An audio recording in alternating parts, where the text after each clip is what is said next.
സാധാരണ ജീവിതത്തിലെ പ്രധാന ദുരിതങ്ങൾ ശത്രുദോഷം, ദൃഷ്ടിദോഷം, ബാധാദോഷം, രോഗക്ലേശം, ശനിദോഷം തുടങ്ങിയവയാണല്ലോ.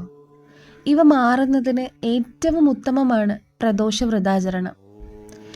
പ്രദോഷ ദിവസം ഉപവസിച്ച് ശിവപാർവതിമാരെ പ്രാർത്ഥിക്കുകയും സന്ധ്യയ്ക്ക് പ്രദോഷ പൂജയിൽ പങ്കെടുക്കുകയും ചെയ്താൽ ശിവകുടുംബത്തിൻ്റെ മാത്രമല്ല എല്ലാ ദേവതകളുടെയും അനുഗ്രഹം നേടാം. സാധാരണ എല്ലാ മാസത്തിലും 2 ത്രയോദശി തിഥിയുണ്ട്, വെളുത്ത പക്ഷത്തിലും കറുത്ത പക്ഷത്തിലും. ശിവഭക്തർക്ക് ഈ 2 ദിവസവും പ്രദോഷവ്രതം ആചരിക്കാം.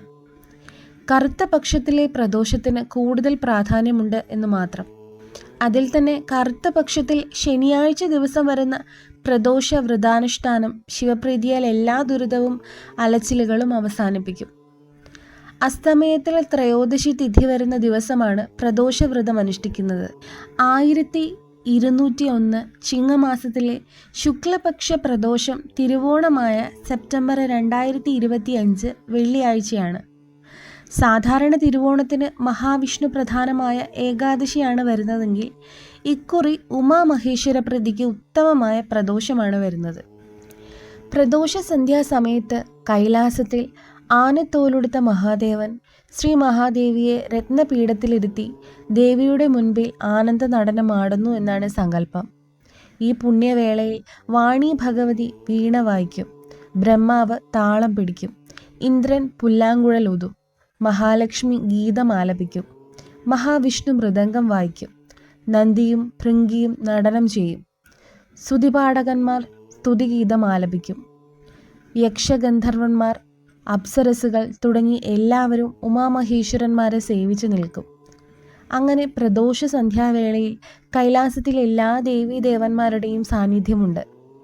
അതിനാലാണ് ഈ തിഥിയിലെ പ്രദോഷ സന്ധ്യാവേളയിൽ ശിവഭഗവാനെ പ്രാർത്ഥിച്ചാൽ സന്തോഷവതിയായ പരാശക്തിയുടെയും മഹാദേവന്റെയും മാത്രമല്ല എല്ലാ ദേവീദേവന്മാരുടെയും അനുഗ്രഹം ലഭിക്കുക. അങ്ങനെ സകല ദേവതകളാലും സ്തുതിക്കപ്പെട്ട് അതീവ സന്തുഷ്ടിയായിരിക്കുന്ന സമയത്ത് ശിവപാർവതിമാരെ വ്രതമെടുത്ത് ഭജിക്കുന്നത് അതീവ ശ്രേയസ്കരമാണെന്ന് പറയേണ്ടതില്ലല്ലോ. പ്രദോഷ നാളിൽ പ്രഭാത സ്നാനം കഴിഞ്ഞ് ഈറനൊടുത്ത് ഭസ്മം, രുദ്രാക്ഷം എന്നിവ ധരിച്ച് അരയാൽ പ്രദക്ഷിണം ചെയ്ത് ശിവക്ഷേത്രത്തിൽ ദർശനം നടത്തി കൂവളമാല ചാർത്തുന്നതും കൂവളദളത്താൽ മൃത്യുഞ്ജയാർച്ചന നടത്തുന്നതും ശുഭപ്രദമാണ്. പഞ്ചാക്ഷരി നാമജപം, ശിവമാഹാത്മ്യ കഥകളുടെ കഥനവും ശ്രവണവും ഉപവാസം ഇവയാൽ അന്ന് പകൽ കഴിക്കണം. സന്ധ്യയ്ക്ക് മുൻപായി കുളിച്ച് ക്ഷേത്ര ദർശനം, ജലധാര, ദീപാരാധന, പ്രദോഷ പൂജ എന്നിവ കണ്ട് പ്രാർത്ഥിക്കണം. ഇളനീർ നേദിച്ച് ആ ജലം സേവിച്ച് ഉപവാസം അവസാനിപ്പിക്കാം. പൂർണ്ണ ഉപവാസമാണ് ഏറ്റവും ഉത്തമം.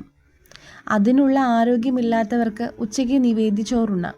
ഒരു ജാതകത്തിൽ 5-ാം ഭാവമോ 9-ാം ഭാവമോ ചിങ്ങമായി വരുന്നവരും, അതായത് മേടലഗ്നക്കാരും ധനു ലഗ്നക്കാരും, 5-ലോ 9-ലോ സൂര്യൻ നിൽക്കുന്നവരും, മേടമാസത്തിൽ ജനിച്ചവരും അഥവാ സൂര്യൻ മേടത്തിൽ നിൽക്കുന്നവരും, ജാതകത്തിൽ ഉപാസനാമൂർത്തിയെപ്പറ്റി പ്രതിപാദിക്കുന്ന കാരകാംശ ലഗ്നം ചിങ്ങമായി വരുന്നവരും, സൂര്യൻ നീചരാശിയായ തുലാത്തിൽ നിൽക്കുന്നവരും, അതായത് തുലാമാസം ജനിച്ചവർ, കാർത്തിക, ഉത്രം, ഉത്രാടം നക്ഷത്രക്കാരും, സൂര്യദശാപഹാര കാലം നേരിടുന്നവരും, സർക്കാർ ജോലിക്ക് ശ്രമിക്കുന്നവരും, ശിവനോ പാർവതിയോ പ്രധാന ദേവതകളായ പ്രദേശത്ത് താമസിക്കുന്നവരും പ്രദോഷവ്രതം അനുഷ്ഠിക്കുന്നത് അത്യുത്തമമാണ്.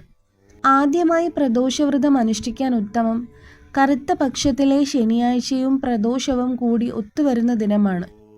അല്ലെങ്കിൽ വെളുത്ത പക്ഷവും തിങ്കളാഴ്ചയും പ്രദോഷവും കൂടി വരുന്ന ദിവസമാകും നല്ലത്. പ്രദോഷവ്രതം അനുഷ്ഠിച്ചാൽ ലഭിക്കാത്തതായി ഒന്നും തന്നെ ഇല്ലെന്ന് ബ്രഹ്മോത്തര കാണ്ഡത്തിൽ പറയുന്നുണ്ട്. പ്രദോഷവ്രതം എടുക്കുന്നവരെ ഭഗവാൻ സകല തിന്മകളിൽ നിന്നും രക്ഷിക്കുകയും ചെയ്യും. സൂര്യാസ്തമയത്തിന് മുൻപും പിൻപുമായി 1.5 മണിക്കൂർ വീതമുള്ള 3 മണിക്കൂറാണ് പ്രദോഷകാലം. വ്രതത്തിന് തലേന്ന് ഒരിക്കലെടുക്കണം. പ്രദോഷ ദിവസം ഉപവസിക്കണം. അന്ന് രാവിലെയും വൈകിട്ടും കുളിച്ച് ദേഹശുദ്ധിയും മനഃശുദ്ധിയും വരുത്തി മറ്റ് തടസ്സങ്ങളില്ലെങ്കിൽ പ്രദോഷ പൂജയുള്ള ശിവക്ഷേത്രത്തിൽ ദർശനം നടത്തണം. അതിന് കഴിയുന്നില്ലെങ്കിൽ വ്രതമെടുത്ത് വീട്ടിലിരുന്ന് പഞ്ചാക്ഷരി മന്ത്രം കുറഞ്ഞത് 108 തവണ ജപിക്കണം. ശങ്കരധ്യാനപ്രകാരം ശിവപഞ്ചാക്ഷരി സ്തോത്രം, ശിവസഹസ്രനാമം, ശിവാഷ്ടകം, ശിവപുരാണം, ലിംഗാഷ്ടകം, ചന്ദ്രശേഖരാഷ്ടകം, ദാരിദ്ര്യ ദുഃഖദഹന ശിവസ്തോത്രം, ബില്വാഷ്ടകം, ഉമാമഹേശ്വര സ്തോത്രം തുടങ്ങിയവയെല്ലാം ജപിക്കാം. ക്ഷേത്രത്തിൽ പോകാൻ കഴിയുമെങ്കിൽ സന്ധ്യയ്ക്ക് മുൻപ് കുളിച്ച് ദർശനം നടത്തി കരിക്ക് നേദിച്ച് പ്രദോക്ഷ പൂജയിൽ പങ്കെടുക്കണം. ദീപാരാധന കഴിഞ്ഞ് ക്ഷേത്രത്തിൽ നിന്നും നിവേദ്യം വാങ്ങിക്കഴിച്ച് ഉപവാസം നിർത്താം. വ്രതമനുഷ്ഠിക്കുന്നവർ ഫലമൂലാദികൾ ദാനം ചെയ്യുന്നത് നല്ലതാണ്. മാസം തോറും ഒരു പ്രദോഷമെങ്കിലും എടുക്കുന്നതിലൂടെ ദുരിതശമനം ഉറപ്പാണ്. ആ ബാലവൃദ്ധം ഭക്തർക്കും പ്രിയങ്കരമായ ശിവസ്വരൂപ വർണ്ണനയായ ശങ്കരധ്യാന പ്രകാര കീർത്തനം 11 പ്രദോഷ ദിവസം തുടർച്ചയായി ജപിച്ചാൽ ആഗ്രഹ സാഫല്യം ഉറപ്പാണെന്നാണ് പറയുന്നത്.